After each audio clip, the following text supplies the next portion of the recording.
দূর থেকে সাব্বির বলে ডাকবা না। সাব্বির সাব্বির বলে ডাকলে শিবির শোনা যাবে। এই ক্যাম্পাসে শীতকালে সাইবেরিয়া থেকে পাখি আসে, একটা পাখি মারলে 500 টাকা জরিমানা, শিবির মারলে আনন্দ।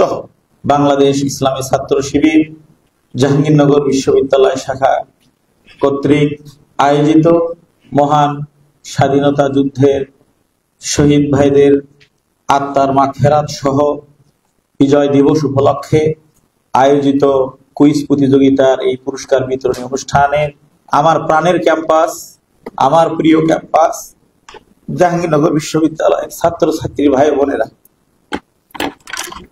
আমি জানি না আমি আজকে কথা বলতে পারবো কিনা। স্টেজের দেয়ালে যে ব্যানারটা দেখছেন, এখানে 2টা লাইন একসাথে দেখে সহ্য করা আমাদের কয়েকজনের জন্য খুব কঠিন। আমার সামনে সারিতে এক সারি ভাইয়েরা বসে, আর আমরা স্টেজে আছি 2 জন। 2টা লাইন একসাথে দেখা আমাদের জন্য খুব, এই মুহূর্তে যেমন আনন্দের ঠিক তেমনি বিশ্বাস না হওয়ার মতো। লাইন 2টি হলো বাংলাদেশ ইসলামী ছাত্র শিবির জাহাঙ্গীরনগর বিশ্ববিদ্যালয় শাখা। ভর্তি হয়েছিলাম 2002 সালে 17ই মে 31তম আবর্তন। বঙ্গবন্ধু হলের প্রথম ব্যাচ ছিলাম আমি। বড় ভাইরা বলতেন, যার নাম সাব্বির তাকে ডাকবা না, দূর থেকে সাব্বির বলে ডাকবা না। সাব্বির বলে ডাকলে শিবির শোনা যাবে। এই ক্যাম্পাসে শীতকালে সাইবেরিয়া থেকে পাখি আসে, একটা পাখি মারলে 500 টাকা জরিমানা, শিবির মারলে আনন্দ। একটা পাখির যে দাম, জাহাঙ্গীরনগর বিশ্ববিদ্যালয়ের ছাত্র কিন্তু শিবির করলে তার জীবনের কোনো দাম থাকবে না। 4 আগস্ট 2002 বঙ্গবন্ধু হলে উঠলাম। দক্ষিণ পাশের 4 তলা কমপ্লিট, উত্তর পাশের 3 তলার ছাদ ঢালাই হয়। হঠাৎ রাত 1টার সময় 3-4 রুম পরে কান্নাকাটির আওয়াজ শুনতে পাই। আমার এক বন্ধু আসছিল বগুড়া থেকে বেড়াতে, আমার বাড়ি বগুড়া। ওর হাতে তখন নতুন ফোন, এই কর্নারে ডান্ডিওয়ালা ফোন, গ্রামীণ ফোন, মোবাইল সবার হাতে ছিল না। 2002 সাল, সম্ভবত ডিসেম্বর মাসের ঘটনা হবে।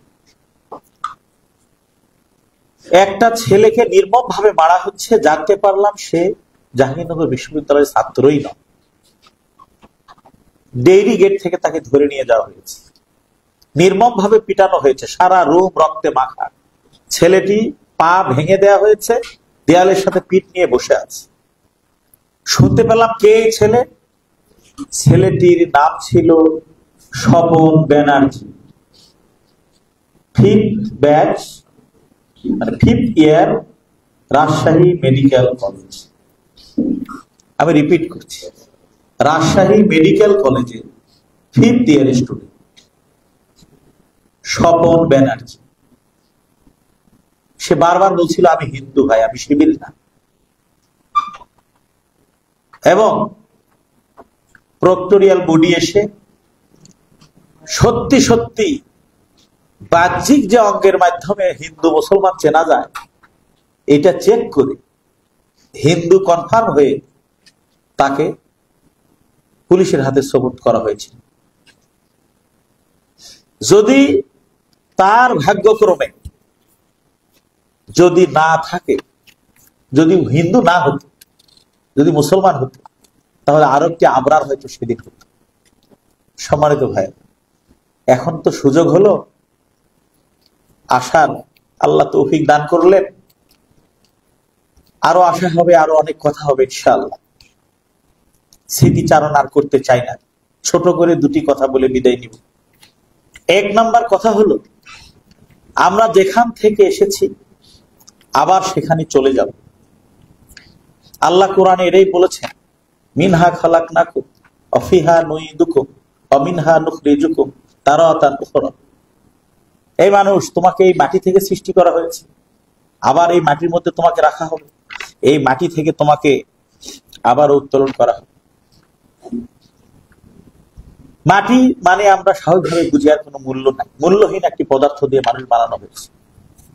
সম্মানিত ভাই ও বোনেরা, সুতরাং আমাদের সকল মেধা, সকল যোগ্যতা, সকল অহংকার, সকল মর্যাদা সবকিছু নিমিষে শেষ হতে পারে জীবন নামক প্রদীপটি নিভে গেলে, রূহটি দেহ থেকে বের হয়ে গেলে। এই জন্য এই সংক্ষিপ্ত জিন্দেগিতে আমাদের সবার উচিত, যারা আমরা মহান আল্লাহ সুবহানাহু ওয়া তাআলার প্রতি ঈমান রাখি যে আল্লাহ এক, তিনি ছাড়া কোনো শরীক নাই, তিনি আমাকে সৃষ্টি করেছেন, এই জীবন বেঁচে থাকতে তার হুকুমেই আমরা চলতে বাধ্য, এবং আমার ইন্তেকালের পরে সেই আল্লাহর কাছে আমাকে ফিরে যেতে হবে, এবং আমার এই দুনিয়ার জিন্দেগির হিসাব নিকাশ তার কাছে পেশ করতে হবে। প্রত্যেকটা বিষয়ের হিসাব নিকাশ যদি আল্লাহর দরবারে পেশ করতে হয়, এই অনুভূতি আদর্শ হিসেবে প্রেরণ করেছেন, উসওয়াতুন হাসানা দান করেছেন তাকে, তার মধ্যে এটাকে আমাদের জন্য ফলো করা, অনুসরণ করা জরুরি। আমরা যেন মহান আল্লাহ সুবহানাহু ওয়া তাআলার পক্ষে, আল্লাহ তাআলার এই হুকুম আমরা যেন বাস্তবায়ন করতে পারি নিজেদের জীবনে। আল্লাহ তাআলা আমাদেরকে সেই তৌফিক দান করুন। প্রিয় ভাই ও বোনেরা, শেষ যে কথাটি বলে বিদায় নিতে চাই, জাহাঙ্গীরনগর বিশ্ববিদ্যালয়ের ক্যাম্পাস চলে সরকারের বরাদ্দ টাকায়। সরকারের বরাদ্দ টাকা আপনার বাবা, আমার বাবা, এখানকার ভাই বোনদের বাবা মার, ভাই বোনের কষ্টার্জিত টাকা থেকে যে কর দেই আমরা সরকারকে, গ্রাম বাংলার সাধারণ মানুষের করের টাকায় চলে বাংলাদেশ। বাংলাদেশের সেই আয় থেকে চলে বাংলাদেশের সকল ইউনিভার্সিটি। 92% মুসলমানের বাংলাদেশে, 92% মুসলমানের বাংলাদেশের মানুষ যারা ফজরের আযান শুনে ঘুম থেকে জাগে, যারা এশার নামাজ পড়ে ঘুমোতে যায়, যারা কোরআন তেলাওয়াতের মধ্য দিয়ে দিন শুরু করে, সেই দেশের মানুষের সন্তানরা যখন বিশ্ববিদ্যালয়ে পড়তে আসবে, তাদের জীবন নিরাপদ থাকবে, তার মেয়েদের জীবন সম্ভ্রম নিরাপদ থাকবে। কিন্তু যত দুঃখ, যত লজ্জা আমরা এতদিন পেয়েছি, ধর্ষণের সেঞ্চুরির খবর পেয়েছি এই বিশ্ববিদ্যালয়ে, স্ত্রীকে নিয়ে বিয়ে বেড়াতে এসে শ্লীলতাহানির শিকারের খবর পেয়েছি এই বিশ্ববিদ্যালয়ে, ছাদ থেকে মেরে চারতলার আলবেরুনির ছাদ থেকে ফেলে নিচে ফেলে দেওয়া হয়েছে সেই খবর পেয়েছি এই বিশ্ববিদ্যালয়ে। এই লজ্জা ঘুচানোর সময় আল্লাহ তাআলা সুযোগ করে দিয়েছেন জাহাঙ্গীরনগর বিশ্ববিদ্যালয়ের ছাত্র ছাত্রী ভাই বোনদেরকে।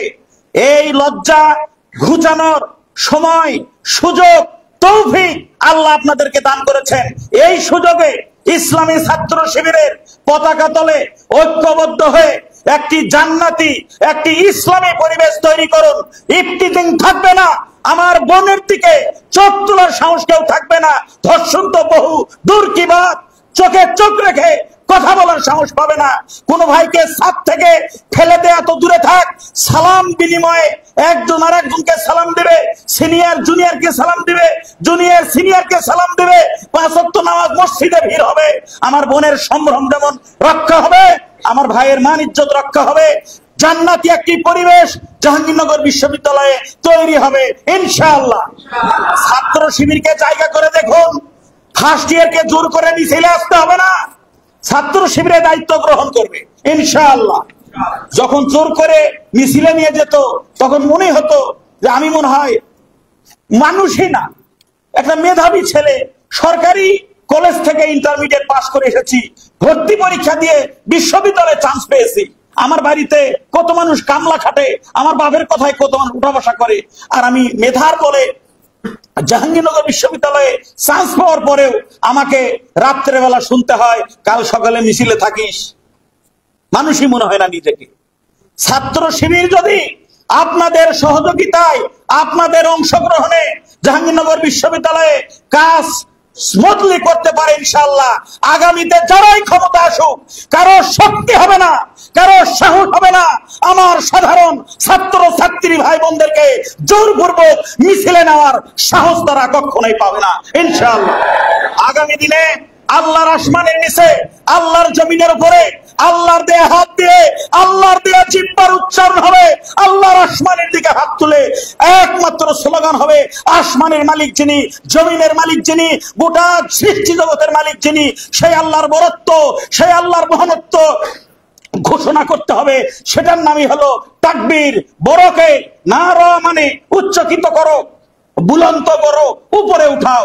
এটার আরবি হলো নারায়ে, মানে উপরে উঠাও, বুলন্দ করো, উচ্চকিত করো, প্রতিষ্ঠিত করো।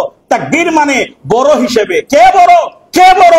আমরা মুসলিম, আমরা বলবো আল্লাহ বড়, আল্লাহ বড়। সেটাই হচ্ছে আল্লাহু আকবার। সংক্ষেপ হলো নারায়ে তাকবীর, আল্লাহু আকবার। এই স্লোগান জাহাঙ্গীরনগর বিশ্ববিদ্যালয়ের আকাশে বাতাসে উচ্চারিত হবে, সেই আশাবাদ ব্যক্ত করে